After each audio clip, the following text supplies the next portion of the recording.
12 సంవత్సరాలు ప్రిన్సిపాల్గా పనిచేసి 2018లో పదవి విరమణ చేసినాను. మొత్తం వెలిసి దాదాపుగా 50 సంవత్సరాల సుదీర్ఘ అధ్యాపన వృత్తి ఇది. తద్వారా వేల మంది స్టూడెంట్స్ని, ఇంజనీర్స్ని తయారు చేసి ప్రపంచవ్యాప్తంగా చాలా దేశాల్లో నా విద్యార్థులు అల్లుకుపోయి ఉన్నారు. నేను ఏ దేశానికి వెళ్ళినా కానీ వెంటనే నా స్టూడెంట్స్ వచ్చి ఎయిర్పోర్ట్లో నన్ను రిసీవ్ చేసుకుంటారు. అది ఈ అధ్యాపక వృత్తి ద్వారా సంక్రమించినటువంటి గొప్ప అదృష్టంగా నేను భావిస్తున్నా. ఈ సాహిత్యంలో రాసినటువంటి పుస్తకాలతో పాటు మెకానికల్ ఇంజనీరింగ్ విద్యార్థులకు నేను చాలా టెక్స్ట్ బుక్స్ రాసినాను. మెకానికల్ ఇంజనీరింగ్ లోపల కొన్ని టఫ్ సబ్జెక్ట్స్ ఉన్నాయి. దానిలో విపులమైనటువంటి సరళమైన రీతి లోపల టెక్స్ట్ బుక్స్ తక్కువగా, అంటే ఎస్ఐ యూనిట్స్ లోపల బుక్స్ తక్కువగా ఉండే. అందువల్ల మెషిన్ డిజైన్ అనే ఒక పెద్ద ఉద్గ్రంథం ఒకటి, అట్లాగే న్యూమాటిక్స్ అండ్ కంట్రోల్స్ అనేటువంటి ఒక సంక్లిష్టమైన సబ్జెక్ట్ ఒకటి, engineering metallurgy, engineering mechanics, engineering drawing, ఇటువంటి 6 పుస్తకాలు నేను రచించి విద్యార్థులకు దానిలో ఒక ఇంజనీరింగ్ డ్రాయింగ్ అనే పుస్తకం ఒకటి 29 ఎడిషన్స్ వచ్చింది. అది is a very unique achievement for a writer, engineering text book writer. అందువల్ల అది నాకు జాతీయ స్థాయిలో చాలా పేరుండి రాష్ట్రపతి అవార్డుని తెచ్చిపెట్టినాయి. వాటి వల్లనే సాహిత్యంతో పాటుగా ఆంధ్రప్రదేశ్ ప్రభుత్వం 2000 సంవత్సరం కూడా ఉత్తమ ఇంజనీరింగ్ టీచర్ అవార్డు కూడా నాకు ఇవ్వడం జరిగింది. అంతర్జాతీయ స్థాయిలో సాహిత్యకారునిగా కంటే ఇంజనీరింగ్ టెక్స్ట్ బుక్ రైటర్గానే ఎక్కువ పేరు ఉంది నాకు. అక్కడ నా పేరు RC Mouli, professor RC Mouli అని ఉంటుంది. సాహిత్యం లోపల ఫుల్ నేమ్ రామచంద్రమౌళి అని ఉంటుంది. సో ఇది పరిచయం అండి. సాహిత్యంలో శ్రీనివాస్ గారు మొత్తం పరిచయం చేసినారు. దాదాపు 32 నవలలు, 32వ నవల పోయిన ఆదివారమే ఆవిష్కరణ జరిగింది. దాని పేరు మనిషి పరిచయం. అది సారంగా అనబడేటటువంటి అంతర్జాల పత్రికలో 15 వారాల సీరియల్గా వచ్చింది. 383 కథలు, దానిలో ఉండి 8 వాల్యూమ్స్ కథా సంపుటాలు వచ్చినాయి. దీనిలో ఒక విషయం చెప్పుకోవాలి, గమ్మత్. 32 నవలల లోపల 12 నవలలకు పురస్కారం వచ్చినాయి. ఒక అమ్మాయి నా కథల మీద ఎంఫిల్ చేసుకుంటూ దాన్ని సారాంశం చెప్తూ, సార్ ఒక చిత్రమైన విషయం చెప్తాను సార్, మీరు వినండి అని చెప్పింది. ఏమంటే 283 కథలు ఎప్పుడైతే ఆమె చేసినప్పుడు 242 కథలు ఉంటే దానిలో 171 కథలకి మీకు అవార్డులు వచ్చినాయి సార్. మోర్ దాన్ 50% కథలకు అవార్డు వచ్చినాయి. బహుశా తెలుగు కథా రచయితల లోపల ఇన్ని రాసిన కథల లోపల 50% కంటే ఎక్కువ కథలకు అవార్డ్స్ రావడం అనేది చాలా తక్కువ సంభవం అయ్యే విషయం సార్. ఇది మీకు తెలుసా అని అడిగింది ఆ అమ్మాయి. నాకు తెలియదు. ఆ అమ్మాయి ఎంఫిల్ చేసి చూద్దాన్ని సారాంశపరిచింది. అట్లాగే 14 సంపుటాల కవిత్వం నేను రచిస్తే దానిలో నుంచి 10 సంపుటాలకు అవార్డ్స్ వచ్చినాయి. ఇది కూడా చాలా యూనిక్ అయినటువంటి ఒక సిస్టమ్ ఇది. దానిలో చాలా గణనీయమైన పురస్కారాలు కొన్ని ఉన్నాయి. ఉదాహరణకి ఆంధ్రప్రదేశ్ సాహిత్య అకాడమీని ప్రభుత్వం తీసేసిన తర్వాత తెలుగు విశ్వవిద్యాలయం ఇచ్చేటటువంటి పురస్కారాలే రాష్ట్ర స్థాయి ఉన్నత పురస్కారాలు. ఆ రకంగా 2007వ సంవత్సరంలో కిటికీ తెరిచిన తర్వాత అనేటటువంటి ఒక ద్విభాషా కవితా సంకలనానికి తెలుగు విశ్వవిద్యాలయ సాహిత్య పురస్కారం వచ్చింది. అప్పుడు ఆ పురస్కారం 20,116 ఉండేది. అది చాలా పెద్ద అమౌంట్ కింద లెక్క ఆ రోజుల్లో. దాన్ని ఇంగ్లీష్లో చేసినటువంటి వాళ్ళందరూ కూడా చాలా గొప్ప వాళ్ళు చేసినారు దాన్ని. డాక్టర్ లక్ష్మణమూర్తి గారు అని professor of English, Kakatiya university, very popularly known man internationally. Doctor VVV Ramarao, doctor Lanka Sivarama Prasad, professor K Purushottam, registrar of Kakatiya university, ఈ స్థాయి వాళ్ళు ఒక 5గురు, డాక్టర్ రామతీర్థ ఫ్రమ్ విశాఖపట్నం, వీళ్ళు కలిసి చేస్తున్నారు. అదొక అద్భుతమైన పుస్తకంగా గుర్తింపు పొందింది. ఇది తానా సభ లోపల కాలిఫోర్నియాలో ఆవిష్కరణ జరిగింది 2006లో. సో ఈ రకంగా ఈ 10 సంపుటాలు కూడా చాలా గణనీయమైనటువంటి గర్వించదగ్గ పురస్కారాలు. అంతరం అనే కవితా సంపుటికి ఫ్రీవర్స్ ఫ్రంట్ వాళ్ళ పురస్కారం వచ్చింది. ఫ్రీవర్స్ ఫ్రంట్ పురస్కారం అన్నప్పుడు ఇది చాలామంది గర్వించదగ్గ ఒక అవార్డుగా భావిస్తూ ఉంటారు. సరే, ఇది అవార్డుల విషయం పక్కన పెడితే అసలు ఈ కవిత్వం ఏమిటి, కథలు ఏమిటి, నవల ఏమిటి, ఇన్ని రాయడం ఎందుకు, అప్పుడప్పుడు అడుగుతూ ఉంటారు చాలామంది. సరే మీరు ఏదో ఒక రంగం తీసుకొని దాని లోపలనే మాస్టర్ చేయకుండా ఇన్ని ఎందుకు చేపట్టినారు? దీనిలో కూడా అన్నిట్లో ఎట్లా ఎట్లా మాస్టర్ అయినారు మీరు? ఈ ప్రక్రియలో ముఖ్యంగా నవలలు, కథలు, కవిత్వం రాసినప్పుడు మిగతా అయినా సరే విమర్శ అంతా పక్కన అనుకోండి, నాటకాలు చాలా ఉన్నాయి. ఎందుకు ఇట్లా రాయవలసి వచ్చింది అంటే, నేను ఏమనుకుంటానంటే, కళాకారుడు ఎవరైనా, చిత్రకారుడు కానివ్వండి, గాయకుడు కానివ్వండి, ఇంకెవరైనా కానివ్వండి, అక్షరకారుడు ప్రధానంగా చేసేటటువంటి రచనలన్నీ కూడా మనిషితో, తద్వారా సమాజంతో చేసేటటువంటి నిరంతర సంభాషణే సాహిత్య సృజన అని నేను భావిస్తాను. అయితే సమాజం లోపల ఒక మనిషితో కానీ, ఒక మానవ సమూహంతో కానీ మనం మాట్లాడుతున్నప్పుడు అనేక రకాల స్థాయి ఉన్నటువంటి మనుషులతో మనకు ముఖాముఖి సంబంధం ఏర్పడుతుంది. చదువుకున్న వాళ్ళు ఉంటారు, పిల్లలు ఉంటారు, పెద్దలు ఉంటారు, స్త్రీలు ఉంటారు, పురుషులు ఉంటారు, కర్షకులు ఉంటారు, కూలీ వాళ్ళు ఉంటారు, మేధావులు ఉంటారు, ప్రొఫెసర్లు ఉంటారు కదా. ఇంతమందితో మనం నిరంతర సంభాషణ చేస్తున్నప్పుడు ఒకే రకమైనటువంటి సంభాషణీయ భాష అనేది సరిపోదు. ఒక ప్రొఫెసర్తో మాట్లాడుతున్నప్పుడు ఒక రకమైనటువంటి సంభాషణ అవసరం, ఒక భాష అవసరం పడుతుంది. ఒక వర్కర్తో మాట్లాడుతున్నప్పుడు, ఒక రైతుతో మాట్లాడుతున్నప్పుడు ఒక రకమైన భాష అవసరం పడుతుంది. సందర్భాన్ని బట్టి మన భాష, మన అభివ్యక్తి, మన వ్యక్తీకరణ ఇవన్నీ అవసరం ఏర్పడుతూ ఉంటాయి. అదే రకంగా రచయిత తనలో ఏర్పడుతున్నటువంటి భావనను లేదా ఒక సందేశాన్ని, ఒక సమాచారాన్ని సాహిత్యపరంగా ఒక పాఠకునితో పంచుకోవాలని అనుకున్నప్పుడు ఏ ప్రక్రియ అయితే ఎఫెక్టివ్గా ఉంటుంది, ఏ ప్రక్రియ అయితే చాలా గణనీయమైనటువంటి ప్రభావవంతమైనటువంటి రీతిలో ఆ శ్రోతను కానీ పాఠకుని కానీ చేరుతుంది అనే దాన్ని మనం పరిగణలోకి తీసుకోవాలి. తీసుకున్నప్పుడు ఏమైందంటే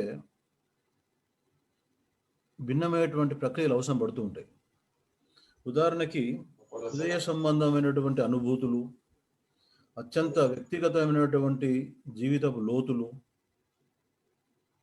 తర్వాత సృజనాత్మకమైనటువంటి భావనలు మనిషి లోపల చిక్కగా సముద్ర తుల్యముగా సాంద్రతరంగా చేసేటటువంటి ప్రభావశీలత ఏతున్నదో అది చేయడం, అది ప్రభావవంతంగా చూపడం అనబడేది కేవలం కవిత్వానికి మాత్రమే సాధ్యమవుతుంది. కవిత్వాన్ని మనం సరళంగా చెప్పాలంటే అది ఒక హృదయ లిపి అని చెప్పుకోవచ్చు మనం. అలా కాకుండా సబ్జెక్టివ్గా జీవితాన్ని టచ్ చేస్తూ, దాన్ని స్పర్శిస్తూ, జీవితపు లోతులను, ఒక జీవిత శకలపు పార్శ్వాన్ని తీసుకొని చెప్పవలసినటువంటి ఒక సందర్భం ఏర్పడ్డప్పుడు అప్పుడు కథ అనేటటువంటిదే ఒక పనిముట్టుగా, ఒక ఆయుధంగా పనిచేస్తుంది. కథకు సరళత, ప్రవాహకత, ఫ్లూయిడిటీ, ప్రవహించేటటువంటి లక్షణం అనేది ఒక ముఖ్యమైనటువంటి అంగంగా పనిచేస్తూ ఉంటుంది. కవిత్వానికి అది కవిత్వం ఎప్పుడైనా సంక్లిష్టంగా ఉంటుంది, సాంద్రతరంగా ఉంటుంది, గాఢంగా ఉంటుంది. దానికి పాఠకునికి కొంత అవగాహనాపరమైనటువంటి కొంత శిక్షణ అవసరం ఉంటుంది మంచి కవిత్వాన్ని అర్థం చేసుకోవాలంటే. అందరి కవిత్వం ఈజీగా అర్థం కాదు, కానీ సరళంగా వెంటనే అర్థమై వెంటనే డైజెస్ట్ అయిపోయి పాఠకుని మీద ప్రభావాన్ని చూపగల ప్రక్రియ ఏంటంటే కథ. కాబట్టి ఎప్పుడు కూడా కథనే చాలా ప్రాచుర్యం పొంది పాఠకులపై తన యొక్క ప్రభావశీలతను చూపిస్తూ వస్తున్నటువంటి సందర్భాలు మనం ఒక తెలుగు సాహిత్యంలో కాదు, మన భారతదేశ సాహిత్యంలో కానీ అంతర్జాతీయ సాహిత్యంలో అన్నిట్లో చూడవచ్చు మనం ఆ విషయాన్ని. కాబట్టి అమ్మకాల్లో కానీ ప్రాచుర్యంలో కానీ కథనే ఎప్పుడు కూడా ఒక ముఖ్యమైనటువంటి ప్రక్రియగా విరాజిల్లుతూ వస్తున్నది ఈ శతాబ్దాలుగా కూడా. తెలుగు కథ కూడా అంతే.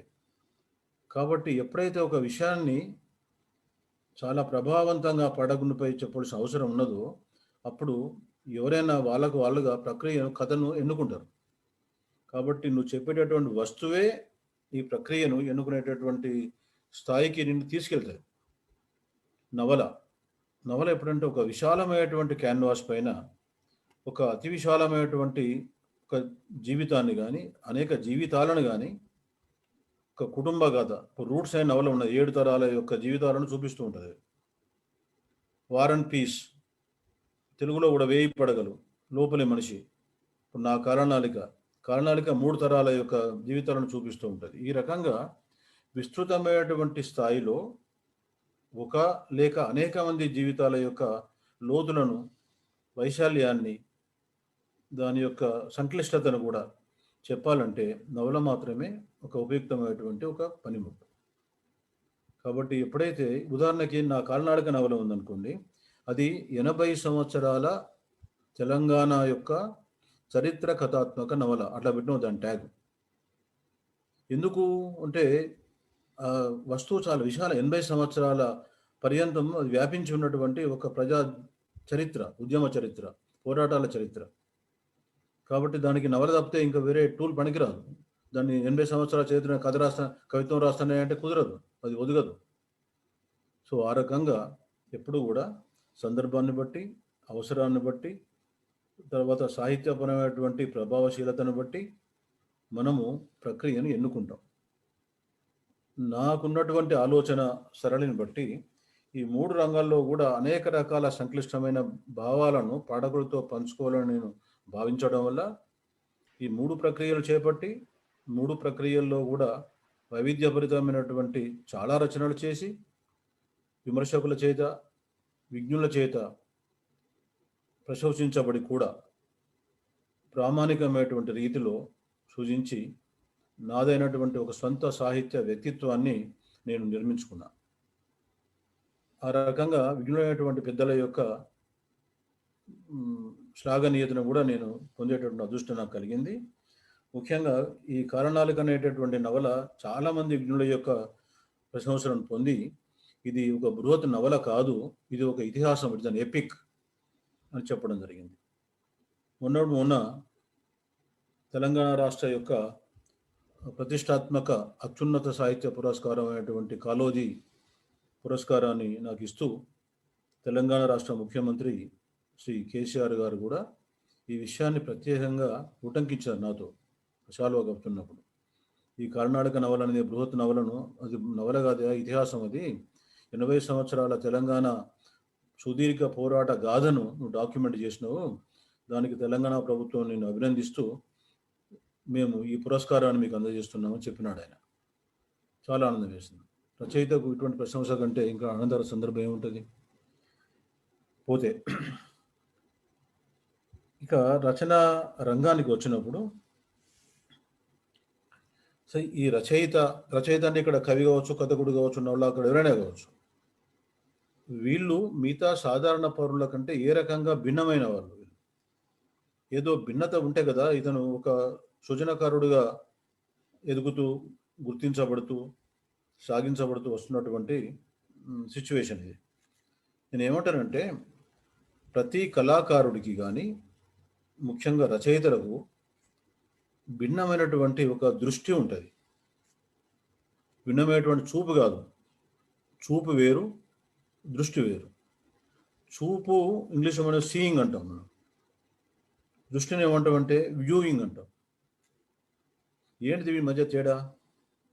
చూపు అనబడేది ఏంటంటే ఉన్నటువంటి వస్తువును కానీ, ఉన్నటువంటి సందర్భాన్ని కానీ, ఉన్నటువంటి ఒక సన్నివేశాన్ని కానీ మనం ఉన్నట్టుగా మన కోణంలో చూస్తాం, అంతే. దాన్ని చూడవలసినటువంటి కోణంలో చూసేటటువంటి అవకాశం కానీ, అటువంటి రీతిలో మనం చేసే ప్రయత్నం కానీ ఈ చూపులో ఉండదు. దృష్టి అట్లా కాదు. దృష్టిని ఏం చేస్తామంటే మనం చూసే వస్తువును మనకు అనుకూలమైనటువంటి రీతిలో మలుచుకొని దాన్ని అట్లా ఆ రకంగా లొకేట్ చేసుకొని అప్పుడు దాన్ని చూస్తాం.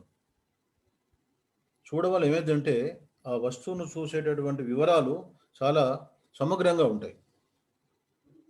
చూసేటప్పుడు ఏమైంది, మనం ఉదాహరణకు వస్తువు ఉందనుకోండి, దాన్ని పైనుంచి చూస్తాం అనుకోండి, చూస్తే దాని రూపురేఖలు అనేటివి మనకు అర్థమయ్యే రీతిలో సరళంగా కనిపించవు, సంక్లిష్టంగా ఉంటాయి అవి. ఇది వస్తువును ముందు నిలబడి చూస్తే, లంబంగా చూస్తే అది చాలా స్పష్టంగా మనకు కనిపిస్తుంది. కాబట్టి వస్తువు యొక్క లక్షణాలను, భౌతిక లక్షణాలను సమగ్రంగా తెలుసుకోవాలంటే వస్తువును నీకు అనుకూలమైనటువంటి రీతిలో అమర్చుకొని, లేక నువ్వే వేరే కోణంలోకి మారి దాన్ని సమగ్రంగా చూడవలసి ఉంటుంది. ఆ రకంగా చూసేటటువంటి విధానాన్ని ఏమంటామంటే దృష్టి అంటాం, దాన్ని వ్యూయింగ్ అంటాం, దృశ్యించుట. దీన్ని మనం ఇంజనీరింగ్ లోపల పిల్లలకు చెప్తాం, పాఠం చెప్తాం మేము. ఒక పాఠం ఏముంటుందంటే ఆర్థోగ్రాఫిక్ వ్యూయింగ్ అని ఉంటుంది. అంటే ఒక వస్తువును ఉదాహరణకు ఒక భవనం ఉందనుకోండి, భవనాన్ని మనం ముందు నుంచి చూడము, ఫ్రంట్ వ్యూ ఎలివేషన్ అంటాం దాన్ని. ఇట్లా పైకి పోయి చూడడం ఎలా కనిపిస్తున్నది అది, దాన్ని టాప్ వ్యూ అంటాం లేదా ప్లాన్ అంటాం. కుడి దిక్కు పోయి చూడడం దాన్ని రైట్ సైడ్ వ్యూ అంటాం. లెఫ్ట్ సైడ్ ఇట్లా top view, bottom view, 6 views ఉంటాయి.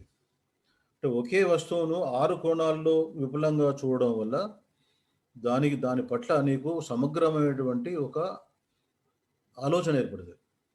అందుకని ఇంజనీరింగ్ డ్రాయింగ్స్ మనం చూసినప్పుడు మిషన్ డ్రాయింగ్ కానివ్వండి, లేక బయట బిల్డింగ్ కన్స్ట్రక్షన్ అవి కానివ్వండి, ప్రాజెక్ట్స్, డ్యామ్స్, పోలవరం ఇట్లాంటివన్నీ, పోలవరం ప్రాజెక్ట్ ఉందనుకోండి, దాని యొక్క ప్లాన్స్ చూసినప్పుడు కానీ ఈ ఆర్థోగ్రాఫిక్ వ్యూయింగ్లో చూడబడి గీసినటువంటి డ్రాయింగ్స్ మాత్రమే మనకు ఉంటాయి. దాని మీదే వర్క్ జరుగుతూ ఉంటుంది ఎప్పటికీ.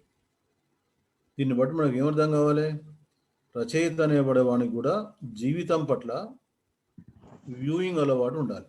ఉంటేనే మానవ జీవితం అనేది సమగ్రంగా, విపులంగా అర్థమవుతుంది. కాబట్టి రచయిత అనబడేవాడు లేదా ఏ కళాకారుడు కానీ జీవిత సన్నివేశాన్ని, జీవిత సందర్భాన్ని ఒక తనదైనటువంటి రీతిలో తగు కోణంలో సందర్శించి దాన్ని అర్థం చేసుకొని దాన్ని అక్షరబద్ధం చేయాలి. సో నేను నా చాలా రచనల్లో ఈ ఆర్థోగ్రాఫిక్ వ్యూయింగ్ అనే దిశ లోపల జీవితాన్ని దర్శించి చేసినటువంటి రచనలే అన్ని. ఇవన్నీ కూడా నవల కానివ్వండి, కథ కానివ్వండి, కవిత్వం కానివ్వండి. అందుకే ఇవన్నీ కూడా భిన్నంగా ఉన్నాయి. మీ కథలు ఎందుకు సార్ భిన్నంగా ఉంటాయి అని చాలామంది అడుగుతారు. ఎందుకంటే నేను వాటిని భిన్నంగా చూస్తున్నా కాబట్టి, దర్శిస్తున్నా కాబట్టి భిన్నంగా ఉంటాయి. నా మీద కొన్ని కంప్లైంట్స్ ఉన్నాయి, సార్ మీరు ఈ ప్రేమ కథలు, కుటుంబ కథలు ఇట్లాంటివి రాయరు సార్, మీరు ఎప్పుడు సమాజంలో ఉన్న బాధలు, కష్టాలు, కన్నీళ్ళు, వాటి పరిష్కారాలు, సమాజ ఉన్నతి కోసం మనం ఏం చేయాలనేటువంటి అనేక రకాల అన్వేషణలు, ఇటువంటివి మాత్రమే ఉంటాయి. మీకు ఎప్పుడు ఈ సామాజికమైనటువంటి అంతర్ఘర్షణ తప్పితే ఈ రకమైనటువంటి ఊరట కథలు, ముఖ్యంగా ప్రేమ కథలు ఎందుకు రాయరు, మీరు రాయలేరా, ఈ రకమైనటువంటి ప్రశ్నలు నన్ను అడుగుతూ ఉంటారు చాలామంది. Of course they no complaint for that. ప్రేమ కథ రాసిన చాలామంది ఉన్నారు కదా, మళ్ళీ నేను ఎందుకు రాయాలి, అవసరం లేదు అది, అట్లా అనుకుంటాను. మనిషికి ఇక్కడ ఏమన్నా సారంటే 3 రకాల ప్రపంచాలని, ప్రతి మనిషికి 3 ప్రపంచాలున్నాయి. ఒకటి ఏంటంటే అత్యంత వ్యక్తిగతమైనటువంటి ప్రపంచం. ఆ ప్రపంచంలో తను మాత్రమే ఉంటాడు. ఉండి తనను మినహాయించుకొని ఉన్నటువంటి చుట్టూ ప్రపంచాన్ని చూస్తూ, స్పందిస్తూ, అనుభూతిస్తూ తనదైనటువంటి జీవితాన్ని తను మాత్రమే జీవిస్తూ ఉన్నటువంటి ఒకానొక స్థితి. రెండవది సామూహికమైనటువంటి జీవితం. మనిషికి తన కుటుంబము, తన భార్య, తన పిల్లలు, అన్నదమ్ములు, కుటుంబము, బంధువులు, స్నేహితులు, సమాజము, ఇవంతా కలిసినటువంటి మానవ సమూహంతో కూడినటువంటి జీవితం ఏతున్నదో ఇది సామూహికమైనటువంటి జీవితం. ఇది కాకుండా మనిషి కేవలం తను జీవించడము, జీవిస్తున్న వాళ్ళను అనుశీలించడము కాకుండా సమాజ సంబంధమైనటువంటి బాధ్యతాయుతమైనటువంటి ఒక పౌరునిగా నీ ధర్మాలేంటి, సామాజిక ధర్మాలేంటి, సామాజిక బాధ్యతలేంటి, పౌర విధులేంటి అనేటువంటి కోణంలో బాధ్యతాయుతంగా జీవించడం అనేది సమాజ సంబంధమైనటువంటి బాధ్యతతో కూడినటువంటి 3వ రకమైన జీవితం. ఈ 3వ రకమైన జీవితంలో చాలామంది ప్రవేశించారు. మనకి ఎందుకులే అనేటువంటి ఉదాసీన వైఖరి లోపలనే చాలామంది జీవిస్తూ పోతుంటారు. ఈ జీవించడం లోపల 2 రకాల జీవించుడు ఉన్నాయి. ఒకటి ఏంటంటే తను జీవితంలో ఏది కాదలుచుకున్నాడో అది కావడానికే ప్రయత్నించి చివరికి ఆ జీవితం లోపలికే ప్రవేశించి అదే జీవితాన్ని జీవించగలగడం. రెండవది తను అనుకున్నది ఏదో మనసులో ఉన్నా కానీ అది లభించక, ఏది లభిస్తే అదే తీసుకొని ఆ ఉద్యోగం లోపలనే చేరి ఆ పనిని చేపట్టి తనకు ఇష్టం లేకున్నా కానీ అనివార్యమై ఉపాధి కోసం, జీవిక కోసం ఆ జీవితాన్ని జీవించడం.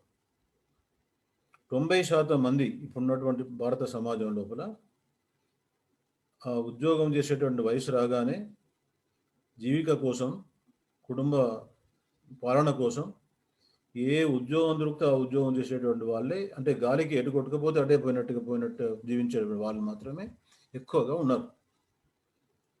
తక్కువ మంది నేను కలెక్టర్ కాదలుచుకున్నా, కలెక్టర్ అయిపోతే ఒక సమాజానికి చాలా సేవ చేయవచ్చు, ఈ రకమైనటువంటి లక్ష్యాలను వాళ్ళు కొందరు ఉంటారు. వాళ్ళు ఎన్నిసార్లు అది అవకాశం పోయినా కానీ మళ్ళీ పరీక్షలు రాసి మళ్ళీ యుద్ధం చేసి చివరికి కలెక్టర్ అయ్యడానికి వాడు తప్పనిసరిగా సాధిస్తాడు వాడు. అట్లాగే ఆర్టిస్ట్ ఉన్నారు, కొంతమంది సాధన చేస్తారు, తపస్సులాగా చేసి చివరికి ఆర్టిస్ట్గా మారుతారు. గాయకులు ఉన్నారు, నిరంతరమైన సాధన చేసి అద్భుతమైన గాయకులుగా మారిన వాళ్ళు చాలామంది ఉన్నారు.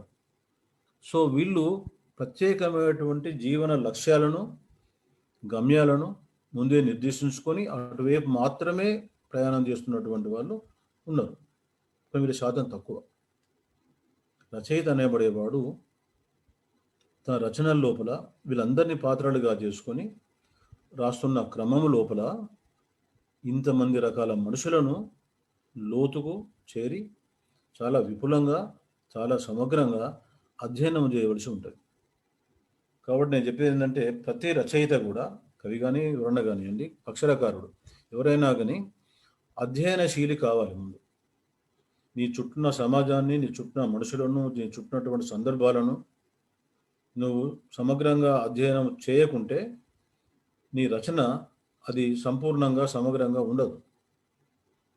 But one should able to analyse and make a comprehensive study of your surroundings, your society, all your people. Then only he can create a quality writing. ఇది. తర్వాత ఇప్పుడు కథ రాసేటప్పుడు రెండు రకాల అవస్థలు ఉంటాయి. ఒకటి ఏంటంటే ఇద్దరు వ్యక్తులు ఉంటారు దాని లోపల. ఒకడు కథాకారుడు, ఒకడు కథా రచయిత. కథాకారుడు ఎవరు? Story teller. కథా రచయిత ఈ స్టోరీ రైటర్. స్టోరీ టెల్లింగ్ అనేది కొద్ది మందికి మాత్రమే చేతనైనటువంటి ప్రశంసనీయమైనటువంటి ఒక కళగా వాళ్ళకు సాధ్యమవుతుంది. అందరికీ సాధ్యం కాదు. కథ చెప్పడం అనేది అందరికీ సాధ్యం కాదు. వెనుకట ఈ అమ్మమ్మలు, మేనత్తలు వాళ్ళు వీళ్ళు పిల్లలకు కూర్చొని కథలు చెప్పేది చాలా ఎఫెక్టివ్గా చెప్తారు. పెద్దవాళ్ళు కూడా కూర్చొని వింటారు దాన్ని. కాబట్టి కథను మౌఖికంగా చెప్పి ఒప్పించడం అనబడేది ఒక గొప్ప కళ. అది కొద్ది మంది మాత్రమే చేతనవుతాయి. కొన్ని రంగాల లోపల ఈ కథలు చెప్పి ఒప్పించడం అనేది చాలా అవసరం ఏర్పడుతుంది. ఉదాహరణకు సినిమా రంగం లోపల రచయితలపై కథలు చెప్పి ఒప్పియాలి ముందుగా. దాన్ని సింగిల్ లైన్ ఆర్డర్ అంటారు సినిమా పరిభాష లోపల. సో కథను ఒక ఏకవాక్య ప్రవాహంగా చెప్తూ పోయి దాని యొక్క మెయిన్ ఎలిమెంట్ను వాళ్ళకి ఇంప్రెస్ చేసి మెప్పించాలి దాన్ని. సో వాళ్ళను కథాకారులు అంటారు. కథా రచయిత he writes on the paper. So ఇది వేరే. దీనికి శైలి కావాలి, శిల్పం కావాలి, రూపం కావాలి, ఫ్లూయిడిటీ రావాలి, రీడబిలిటీ ఇవ్వాలి, దానికి ఆరంభము, ఎత్తుగడ, విస్తరణ, ముగింపు ఇట్లనే కావాలి. సో ఈ రంగాలలో ఉన్నటువంటి ప్రతిభను బట్టి కథా రచయితగా రాణిస్తాడు. కథ చెప్పడం అది కాదు. So they are two different streams. ఎవరైతే ఈ రెండు స్ట్రీమ్లను కూడా సమర్థవంతంగా నిర్వహించగలడో వాడు మంచి కథాకారునిగా, కథా రచయితగా రాణిస్తాడు. ఈ శైలి అనబడేది ఏదైతే ఉన్నదో అది ఎట్లాంటిదంటే, రాముని విగ్రహం ఉన్నది. రాముని విగ్రహాన్ని 10 మందితో చెక్కిస్తే 10 రకాలు ఉంటుంది. అన్ని విగ్రహాలు ఒకే రకంగా ఉండవు. మనకి 10 లోపల ఏదైనా ఒకటి ఉత్తమమైన దాన్ని పికప్ చేయాలంటే మనం బాగా చూసి అనేక రకాల కోణంలో పరిశీలన చేసి ఒకదాన్ని పికప్ చేస్తాం మనం. మిగతా వాటికి కూడా మంచిగానే ఉన్నాయి కదా, రాముడిలాగానే ఉన్నాయి కదా, అదే బాణం, అదే అన్ని అలంకరణ ఉన్నాయి కదా. అంటే ప్రజెంటేషన్, దాని ఫినిషింగ్ ఎట్లా ఉన్నది, దాని గ్రాఫిక్స్ ఎట్లా ఉన్నాయి, దాని యొక్క రూపురేఖలు ఎట్లా ఉన్నాయి, ఇవన్నిటిని కలిపి మన ముందు ఉంచేటటువంటి ఒక మెటీరియల్ ఏదైతే ఉన్నదో అది శిల్పం కిందకి వస్తుంది. అసలు లోతైనటువంటి అవగాహన ఉన్న వాళ్ళు ఏమిటంటే శిల్పరీత్యా చూసినప్పుడు ప్రతి శిల్పంలో కూడా, ప్రతి ఒక రాయిలో కూడా, శిలలో కూడా శిల్పం దాగి ఉంటుంది. కాబట్టి మనం ఏం చేయాలంటే దాన్ని, ఆ లోపల ఉన్నటువంటి ఆ శిల్పాన్ని గుర్తించి శిలలో నుంచి అవసరం లేనటువంటి భాగాన్ని తొలగిస్తే ఆ శిల్పం బయటకు వస్తుందని చెప్తారు. కాబట్టి తొలగించేటటువంటి క్రియ చాలా గొప్పది నువ్వు క్రియేట్ చేసేదానికంటే. సో ఆ కోణంలో కూడా మనం సందర్భాలను చూడవలసి ఉంటుంది. సో ఏది తొలగించబడాలి, ఏది అక్కడ ఉంచబడాలి, పొరపాటున తొలగించబడితే దాన్ని మళ్ళీ దాకా పునరుద్ధరణ ఎట్లా చేయగలగాలి, ఇవన్నీ కూడా సృజనకారులకు తెలియాలి. సో ఇవన్నీ కూడా రచనలో ఉన్నటువంటి చిన్న చిన్న మూలమైనటువంటి రహస్య తుల్యమైనటువంటి విషయాలు, ఇవన్నీ తెలుసుకోవాలి. అయితే కవిత్వం అనబడేది ఏంటిది అన్నప్పుడు నేను ఒక 2-3 విషయాలు చెప్పాలి. సింపుల్ భాష లోపల మనం ఏమనుకుంటే కదిలించేది, కరిగించేది, ఆలోచింపజేసేది, ఆనందింపజేసేది, అంతిమంగా మనిషిని ఉన్నతీకరించేది కవిత్వము అని నేను నిర్వచించుకుంటాను. కానీ దీన్ని క్లాసికల్గా శాస్త్రీయంగా చెప్పాలనుకున్నప్పుడు, ఇప్పుడు మనం ఏదైతే వచన కవిత్వాన్ని మనం రాస్తూ ఉన్నామో, ఈ వచన కవిత్వానికి ఆద్యుడు 1857లో రాసినటువంటి ఫ్రెంచ్ కవి చార్లెస్ బోదెలేరును మనం చెప్పుకుంటాం. 1857లో అతను లెఫ్లోర్ దిమాల్ అనేటటువంటి ఒక మొదటి, వాళ్ళు ఏమన్నారంటే వాళ్ళ యొక్క ఫ్రెంచ్ భాష లోపల దాన్ని వర్స్ లిబర్ అన్నారు. వర్స్ లిబర్ అనేటటువంటి పేరుతో వచ్చినటువంటి ఒకానొక ప్రక్రియ ఫ్రెంచ్లో చార్లెస్ బోదెలేరుతోని అది మొదలైంది. తర్వాత చాలామంది డిలాన్ థామస్ అట్లాంటి వాళ్ళు చాలామంది దాన్ని కొనసాగిస్తూ వచ్చినారు. ఒక కవుల యొక్క గ్రూప్ వాళ్ళు ఏమంటారంటే రెయిన్బో కవులు అని చెప్పినారు. రెయిన్బో కవులు ఫ్రెంచ్ వాళ్ళు. ఎవరెవరు వాళ్ళు? 4 ఉన్నారు వాళ్ళు.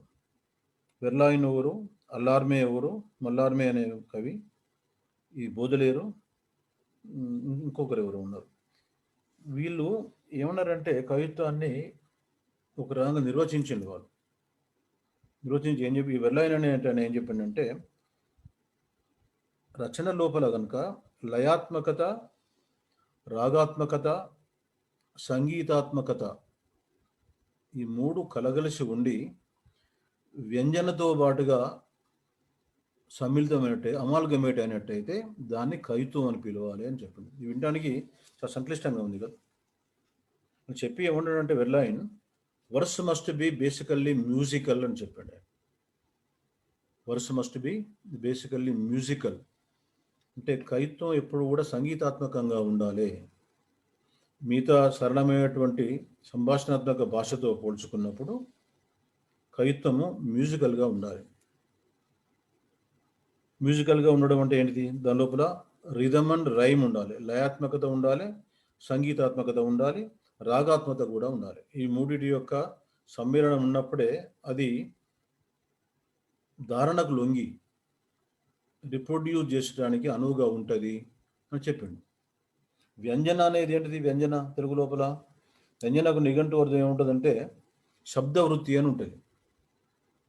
శబ్దవృత్తి ఏంటిది? మళ్ళీ అంటే నువ్వు రాసేటటువంటి వస్తువును తీసుకుంటే ఆ వస్తువు లోపల సందర్భాన్ని బట్టి ఏ పదాన్ని ఎక్కడ ఎలా ఉపయోగించాలి, ఆ సరి అయినటువంటి పదం అక్కడ దాని లోపల ఒదిగినప్పుడే దానికి అద్భుతమైనటువంటి కవిత్వ సౌందర్యం ఏర్పడుతుంది.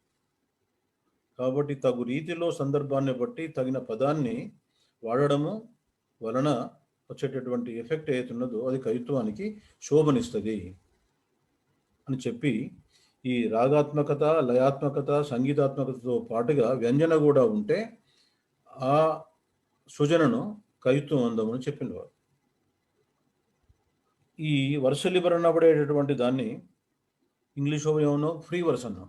దాన్ని మన తెలుగు లోపల ఇప్పుడు వచన కవిత్వం అని వ్యవహరిస్తాను. దీని 1857 నుంచి అంటే ఇప్పుడు దాదాపు ఇన్నేళ్ళ చరిత్ర ఉన్నది వెనుక. సరే, తెలుగు లోపల అనేక మంది మహానుభావులు, శ్రీశ్రీ నుంచి మొదలు పెడితే కుందుర్తి ఆంజనేయులు గారు అనేక మంది వచన కవిత్వాన్ని రాసి రంజింపజేసి ప్రాచుర్యపరిచి మనందరినీ కూడా ప్రేరేపింపజేసి దానికి ఒక నిలకడమైనటువంటి ఒక స్థానాన్ని ఏర్పాటు చేస్తున్నారు.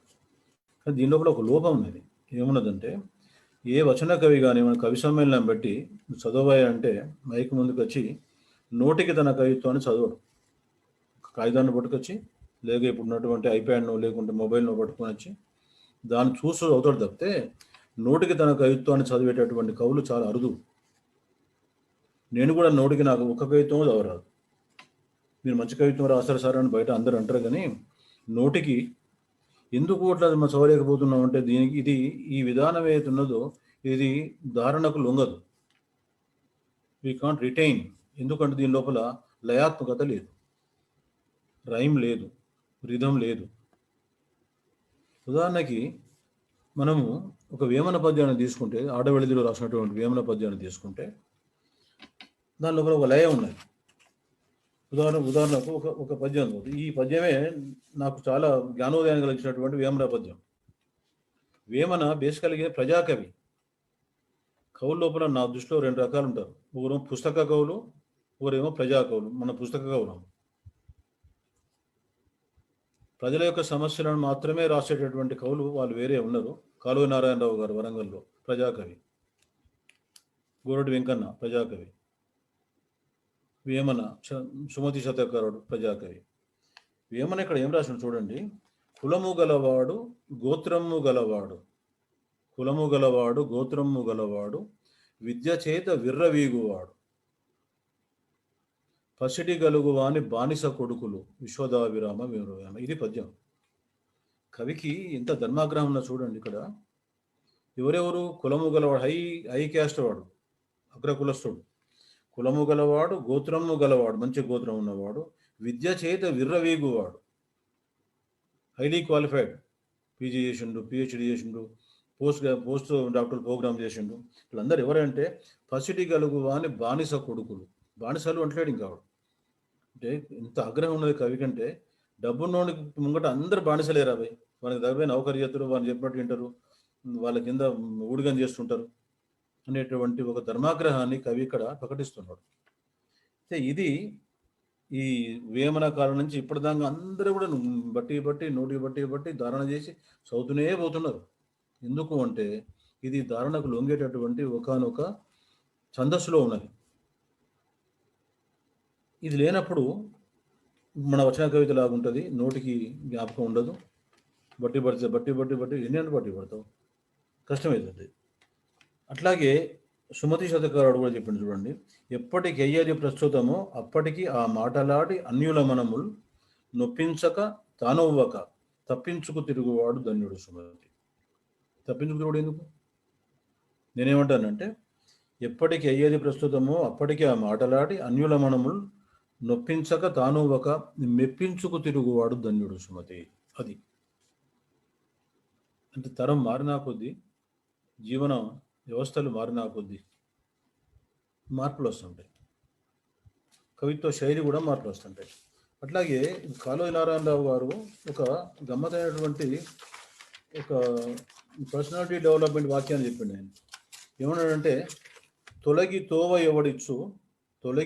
ఎవడిచ్చు తోసుకొని పోగలేదు. నువ్వు వస్తానో కదా అని ఎవడు పక్క రాణి సార్ అని పిలవడు. If you want to become a successful human being or entrepreneur, పక్కకు తోసుకుంటూ పోవాలని అంతే. తొలగి తోవ ఎవడిచ్చు తోసుకొని పోవలేదు.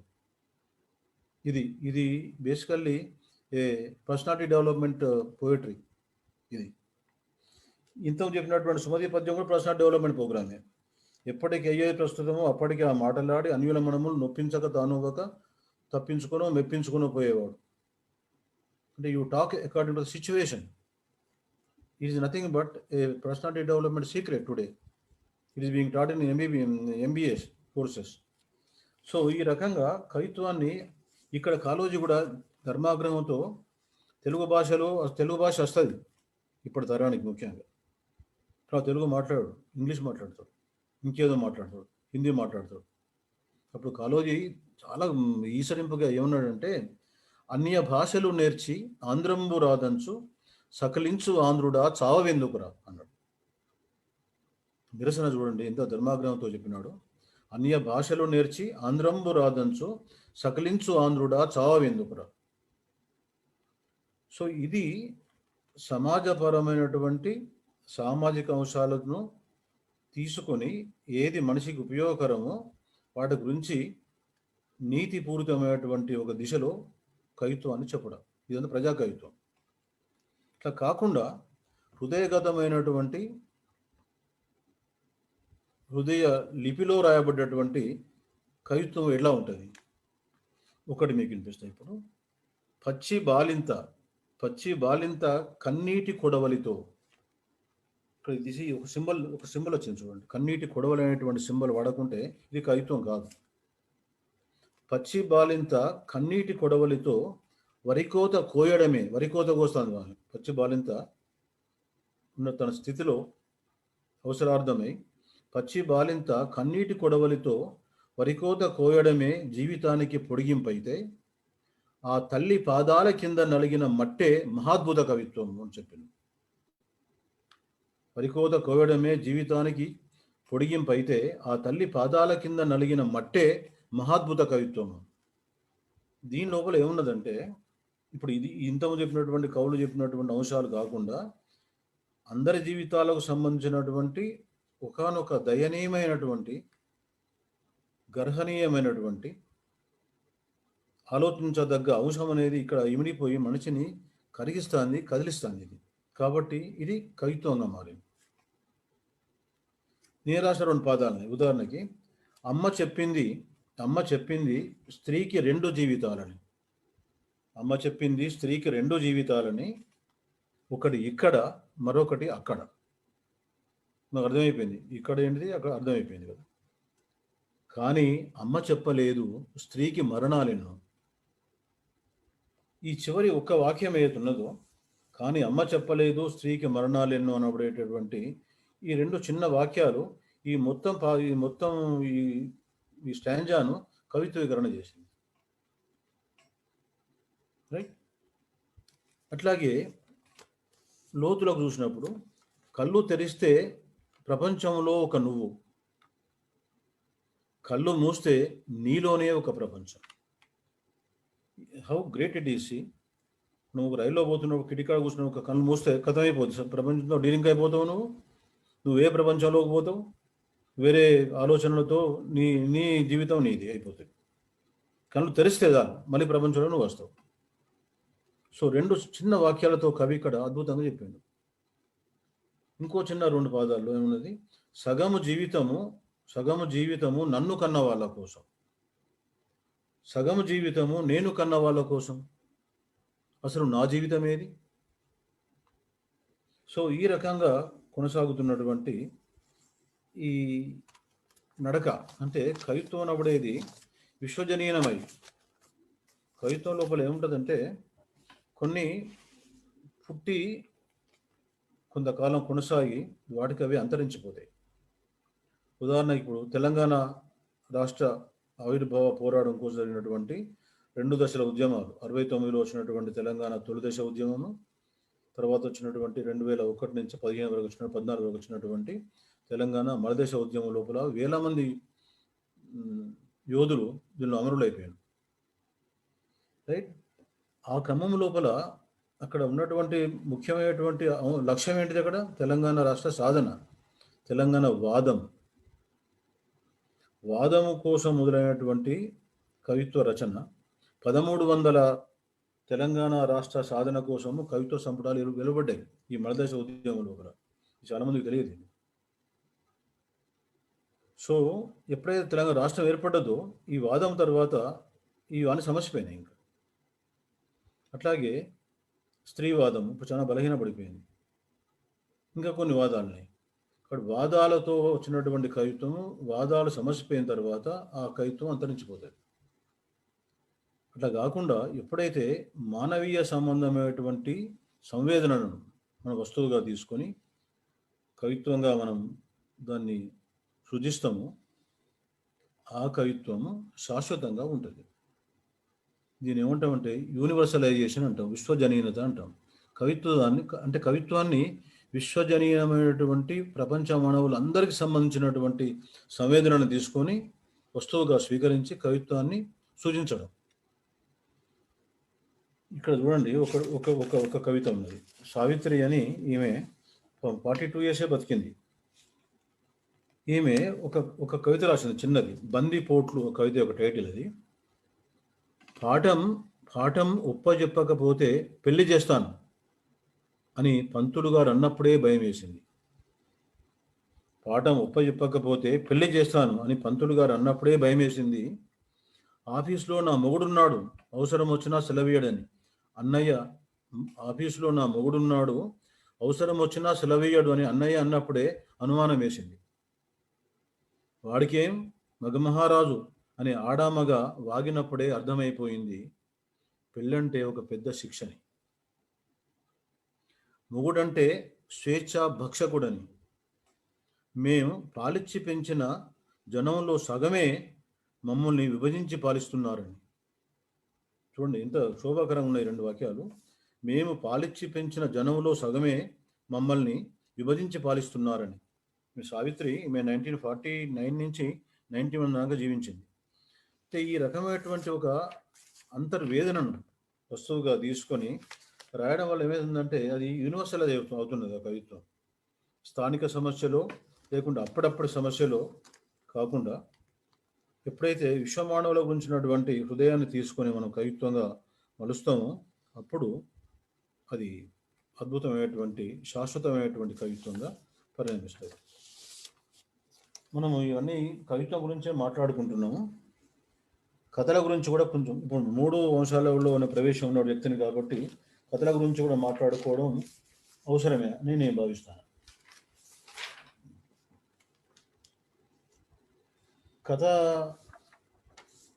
కథ విషయంగా వస్తే ఒకసారి 1986లో అప్పటికే కథలు నేను ఒక 60-70 కథలు రాస్తున్నాను.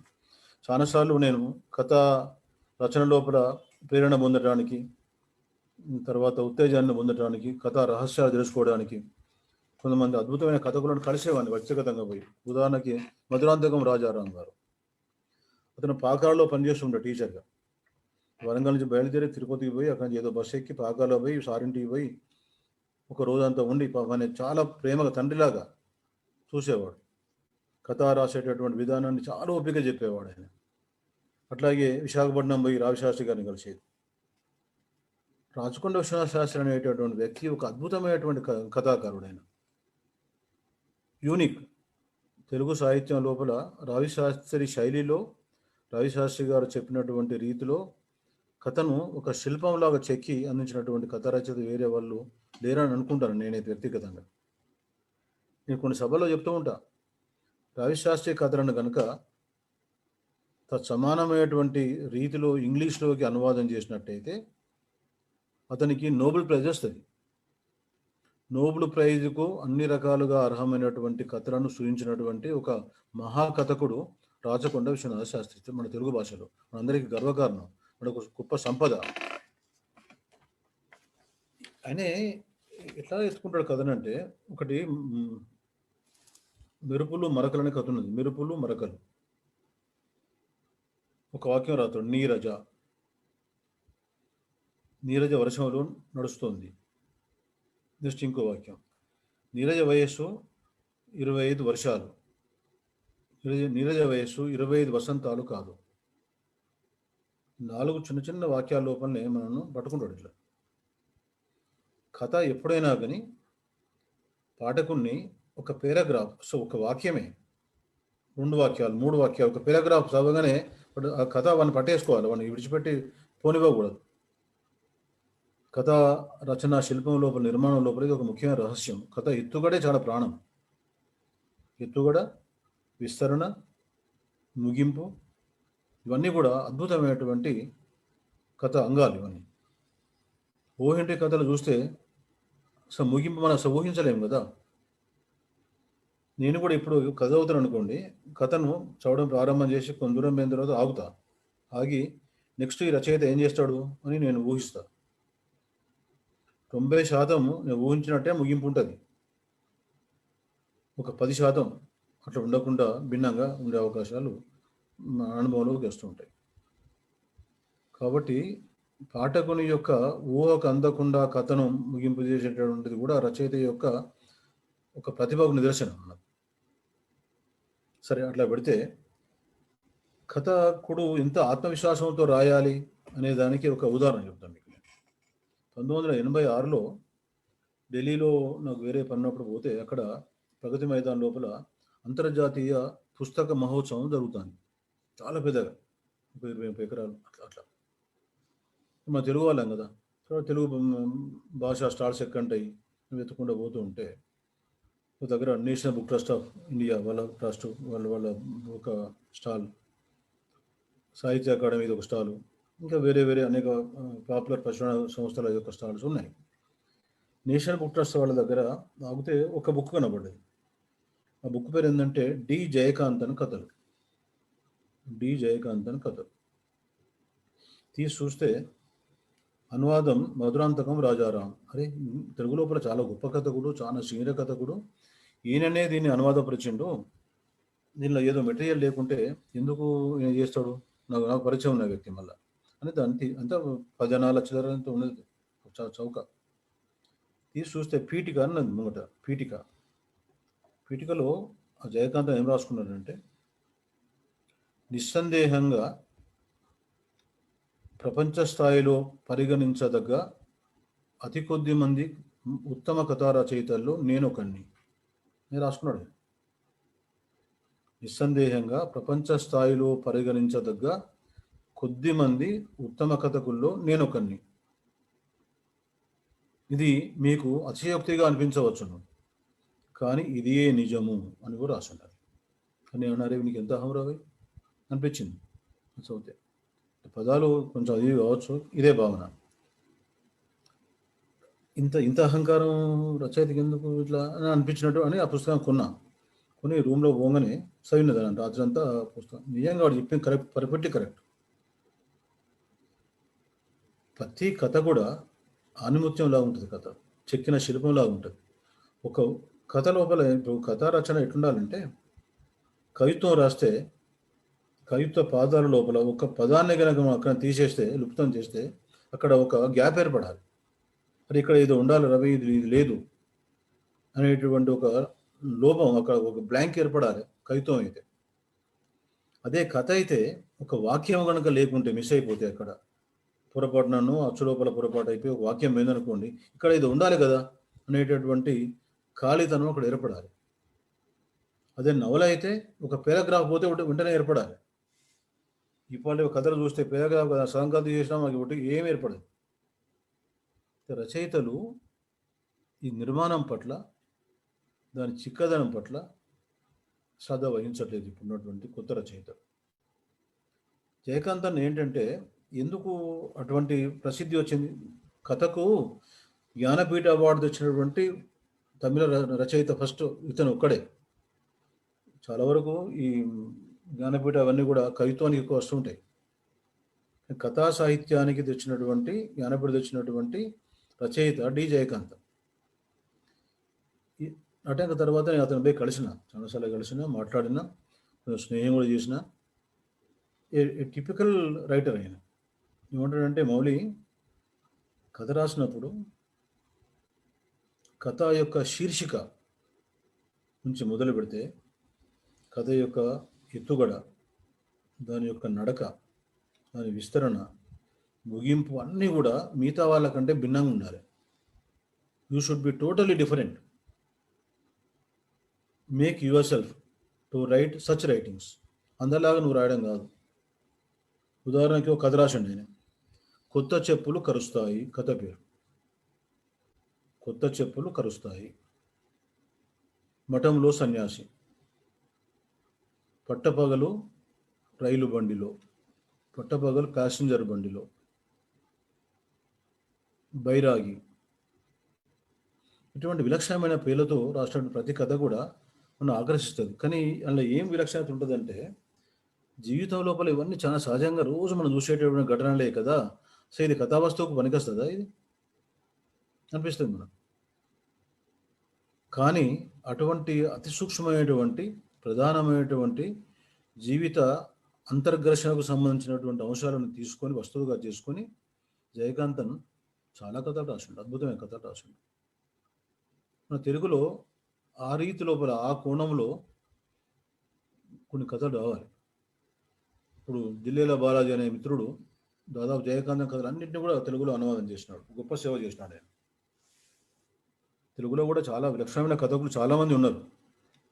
కానీ భిన్నతగా ఉండాలి కదా. రవిశాస్త్రి కథలు భిన్నమైనటువంటివి. వీణాదేవి కథలు కూడా రవిశాస్త్రి పక్కిలో ఉన్నటువంటి అద్భుతమైన కథలు. చాషో గారి కథలు, మధురాంతకం రాజారాం గారి కథలు, ఇట్లాగే తెలంగాణ నుంచి ఇప్పుడున్నటువంటి రచయిత లోపల బిఎస్ రాములు గారి కథలు, పెద్దింటి అశోక్ కుమార్ కథలు,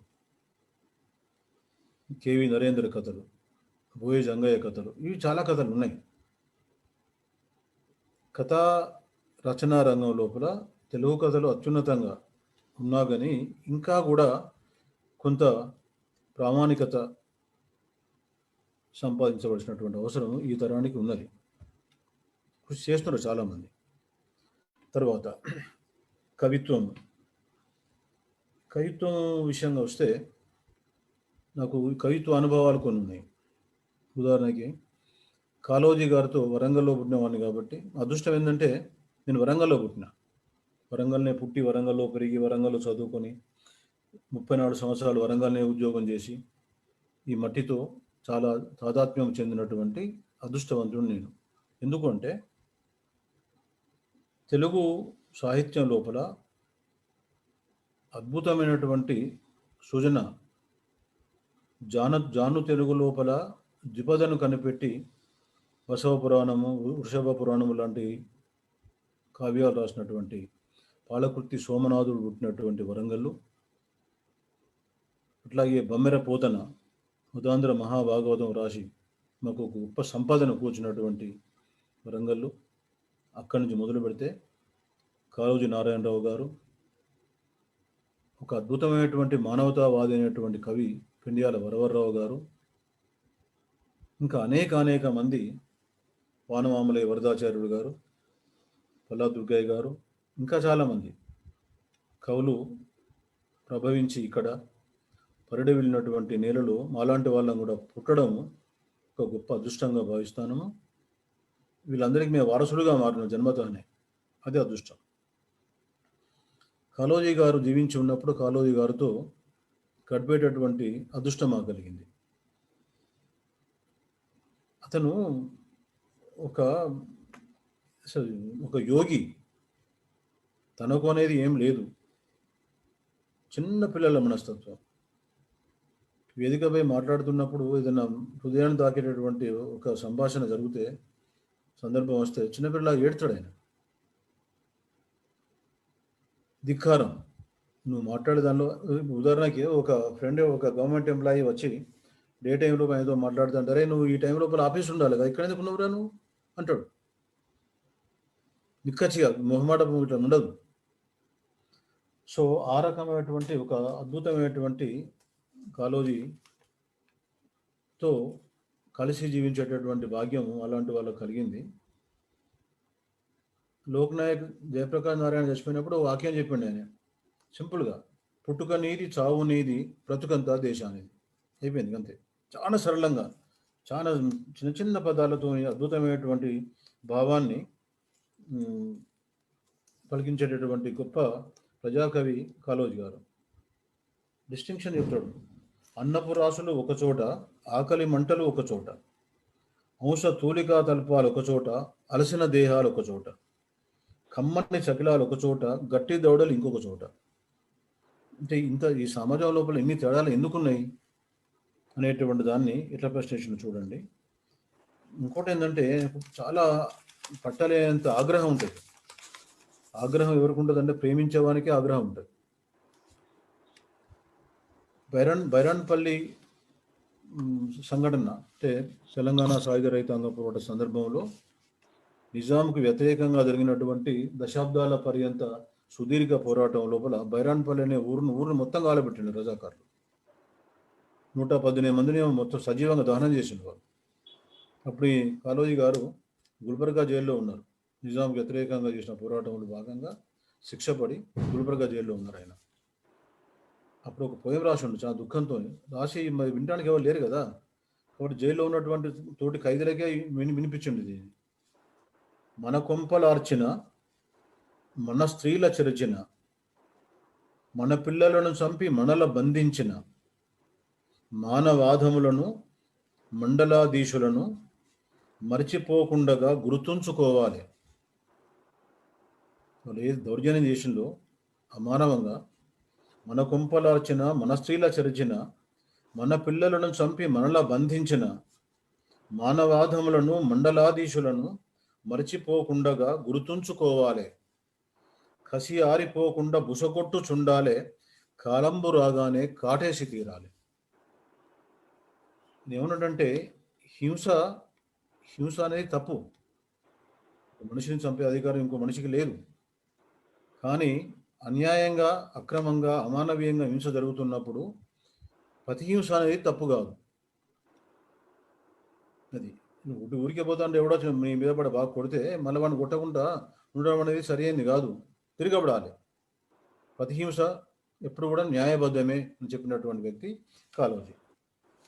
ఏమంటాడంటే సాధారణంగా సార్ సమయం వస్తుంది, ఇంకొక 5 నిమిషాల్లో మీరు ముగింపుకు వచ్చేయండి sir. Okay okay okay okay sir. అయితే మనము ఏ స్థానం అంటే రోడ్డు మీద పోయేటప్పుడు సాధారణంగా జరుగుతూ ఉంటే మనకి ఎందుకు లేకపోని ఉదాసీనంగా పోతూ ఉంటాం మనం. అట్లా కాకుండా జరిగిందంతా చూస్తూ ఎరగనట్లు పడి ఉండగా, సాక్షిభూతుణ్ణి కాను, సాక్షాత్తు నేను మానవుణ్ణి.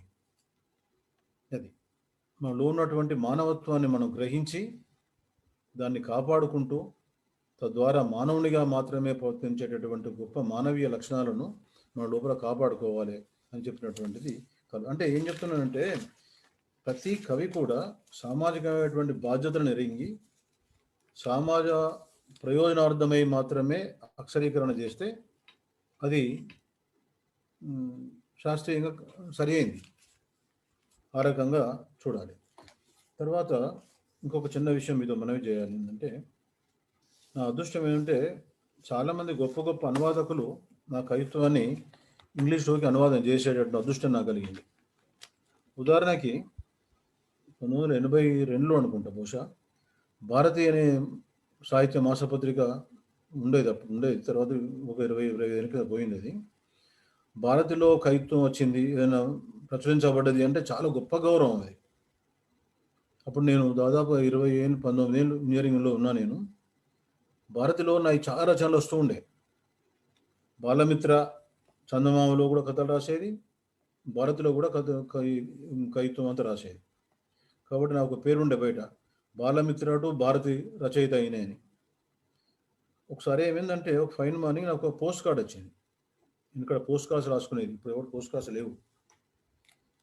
అదేంటంటే శ్రీశ్రీ గారు రాసినటువంటి ఒక పోస్ట్ కార్డు. అతను విజయవాడ సినిమా రంగంలో ఉన్నవాడు కాబట్టి విజయవాడకు వచ్చి మళ్ళీ మద్రాసుకు పోతూ ఉన్నప్పుడు ట్రైన్లో రాసేదాన్ని కావాలి అన్న చోట పోస్ట్ డబ్బాలు వేసిండండి. అది నాకు వచ్చిన తర్వాత నేను ఏం రాసిండంటే, ఇప్పుడే విజయవాడ ప్లాట్ఫామ్పై నేను భారత మాసపత్రిక కొత్తది కొన్నాను. దానిలో మీది ఒక కవిత ఉన్నది. దాని పేరు విస్కీ దాగిన పక్షులు. ఇది చాలా ఉత్తమమైనటువంటి సరియలిస్టిక్ అండ్ సింబాలిస్టిక్ కవిత. దీన్ని ఇంగ్లీష్ వాళ్ళు చదవనుచో చాలా కోల్పోయేది. అందువలన నేను దీన్ని ఇంగ్లీష్లోకి అనువదించాలని భావిస్తున్నాను. దయతో మీరు నాకు అనుమతి ఇవ్వగలరు. ఇది ఆ ఉత్తరంలో ఉన్నటువంటి సర్వం. How great he's. అప్పుడు 19-20 ఏళ్ళ వ్యక్తికి నాకు ఎంత ఆనందం అనిపిస్తుంది. తర్వాత ఆయన దాన్ని ఇంగ్లీష్ చేసిండు.